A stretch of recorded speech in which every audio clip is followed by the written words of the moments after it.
Hi, and welcome to Neeks Sports.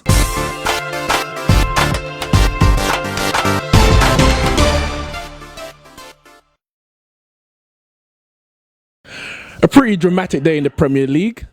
Man United, Liverpool, Arsenal, Chelsea, all in action, including the leaders, Manchester City. Wesley, 36 million. Some people scoffed at the fee. They said 19 years old. Who is he? 11 goals for Monaco, never played international football before. How can Man United spend so much money on this unproven talent? But from that game and that goal he scored against Liverpool, it looks like maybe Man United's pulled off a little masterstroke again. Yeah, I don't really want to ramble on too much about, the fee and the current market, because we all know the current market is inflated and you're going to be spending so much money on unproven players. So I don't really want to touch on that because it's a fact we all know that you have to spend money to get unproven players nowadays. But as a signing from that first game, he does look very lively. He does look like he could be a future great signing for Manchester United.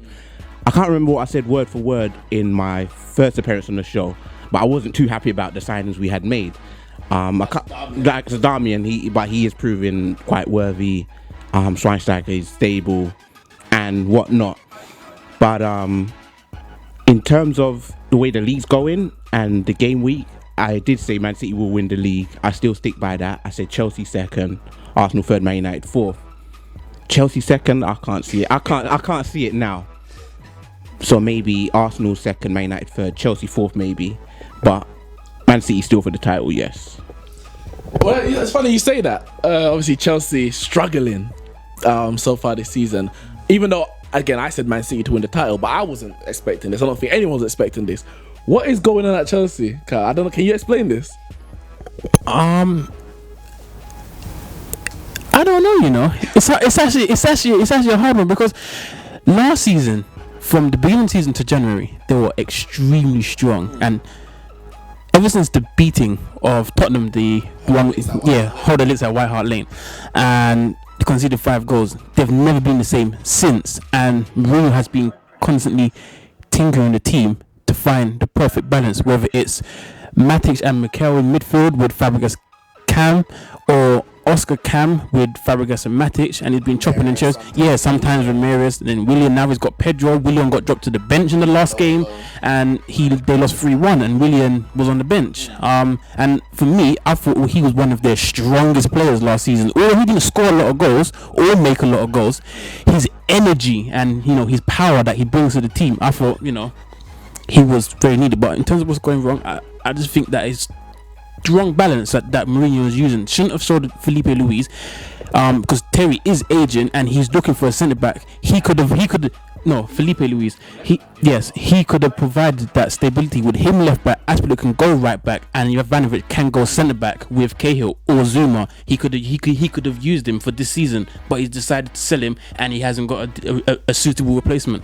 Well, I think the story about Chelsea will go on for a while until their big players such as Hazard, who hasn't turned up this season, Costa hasn't really turned up. 1 year past it, too old now. Well, you say 1 year past it, and it may well be the case. Man United had it when we won the league in 2013, and then Moyes came in the next year, and the players such as Vidic, Ferdinand, Evra, they're just 1 year past it. Sometimes you don't see it coming, and something needs to change to actually bring the best out of those players, or maybe just have to change them, get rid a new bunch of players. We spoke about the striker, Anthony Martial, 36 million, a lot of money. Man United, immediate rewards he's brought to us in terms of winning that game against Liverpool. We know about the striker, quote unquote, striker crisis at Arsenal. But both the strikers that you backed scored against Stoke. Are you any closer to thinking maybe this can be the strike force? Or is it just one game here, one game there, bit inconsistency? You don't know what's going to happen. Well, I think we saw. I'm assuming you're talking about Arsenal here. I think we saw at the weekend that Arsenal can produce. They can create. They can produce. Theo Walcott had many chances in that game. Sanchez had chances. Cazorla had a few chances as well. Koscielny was popping them in. Ramsey had a shot, wayward, but he had, you know what I mean? I think we're a team that always going to create chances for you. So I think what we probably needed was that one striker to guarantee the goal going in.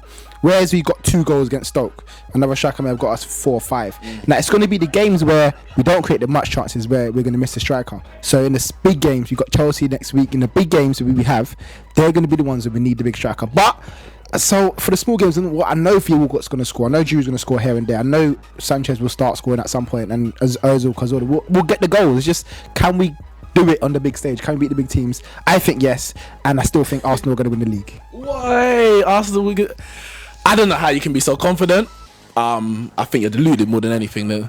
But time will tell. 5 points at the moment. Man United and Arsenal are behind Manchester City.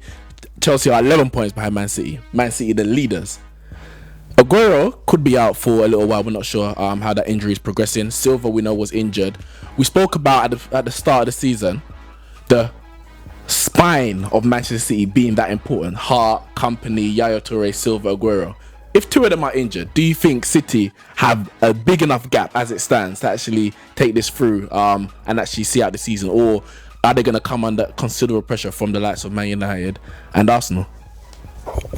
I think that what they have, they've increased the core of their team with Sterling and Kevin De Bruyne. So with Silva being injured, De Bruyne can be a direct replacement. With Aguero being injured, although Sterling is not a striker, he can be deployed with the likes of Wilfred Bonny and still get goals. So even Kelechi Iwa, I'm not sure how you say it. No, not really. No, but we'll sort that out for you. With the 2 big signings that they've made, they won't be missed that much. They'll be missed in terms of Champions League football, but not in terms of the league. I think Man City will run away with the league, and they yet to concede a goal. 5 games in, scored 11, conceded 0.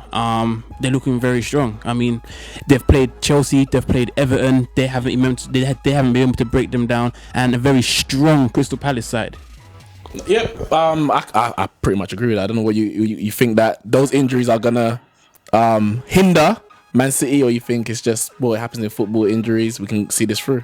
Like I said before, I think one of the other panels, Man City have got the strongest team in the league squad wise. Like I said, two players in each position. That if one gets injured, they can jump in and they can fulfill a role in every position. And I think that's what wins the league in most squads. So I think they've got it. I think Arsenal and Chelsea are probably maybe that level behind, although they've got it as well. It's just, can they all perform? I think Man City's team are performing now, and we'll have to wait and see if they do perform towards the end of the season. Well, that's it from us. I think the season is, as a Man United fan, is progressing decent. Arsenal can be pretty pleased with how it's going. Chelsea, any fans out there, it ain't looking too good.